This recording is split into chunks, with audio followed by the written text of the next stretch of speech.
like me, you grew up dreaming of one day being in this industry. And I told my parents at a young age, I was 8 years old when I told them that I wanted to be a sports broadcaster. And both my parents were incredibly positive, and they both told me, then that's what you'll do in your life, which is really empowering and emboldening when you feel like it's something you can accomplish because your parents have told you that you can.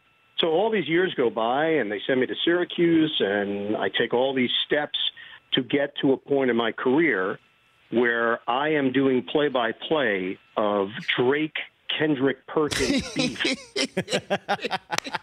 This is not what I predicted. This is not what my parents envisioned, but this is the reality of where we are in the world of sports today.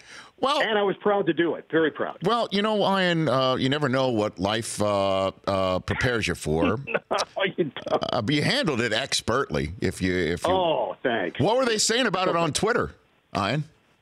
Yeah, it caught fire. It caught fire. I was following along. If I remember correctly, yes. at Raptor 742 yes. was pissed at Kendrick Perkins. Yeah, he thought he stepped over the line. That's that famed Kyle Lowry bot fan out there. Valanciunas' bot, I think, is what, by the way, great fantasy name. Chris, write that down, Valanciunas' bot for later on this fall. Okay, so what's your scoop?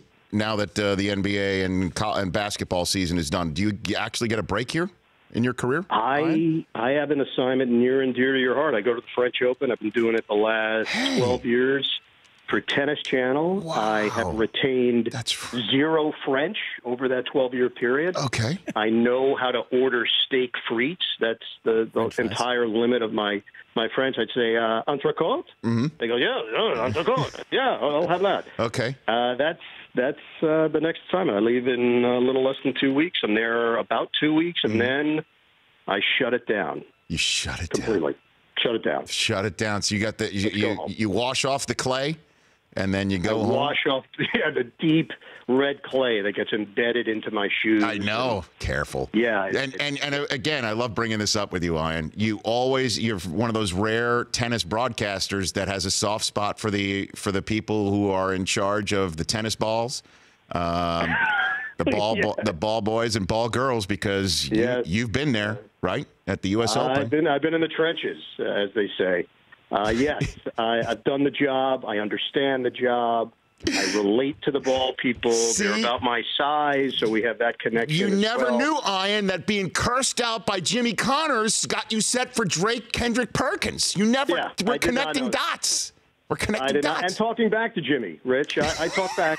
I'm going to admit it. I was 14 years old. I was a punk. I was a hooligan, and I talked back to him, and that was not a good decision. I got berated by the ball boy director afterwards, and I thought it affected. I did not get the finals that year. I had to wait another year to get the championship match based on my tete-a-tete with Jimmy Connors. So that still sticks with me. Don't sass Jimmy. So who was the seriously? So you were a ball boy for an actual U.S. Open final? You did that?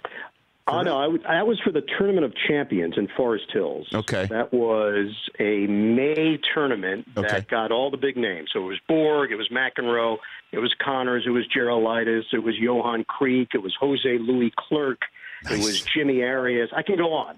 They're all the big names. I love it. Eli Nastase, was he there? Oh, Nastase. I got Nastase late, very late in his career. I did not get into a back and forth with him. I was smart enough to avoid that. Late Nastase is the worst Nastase.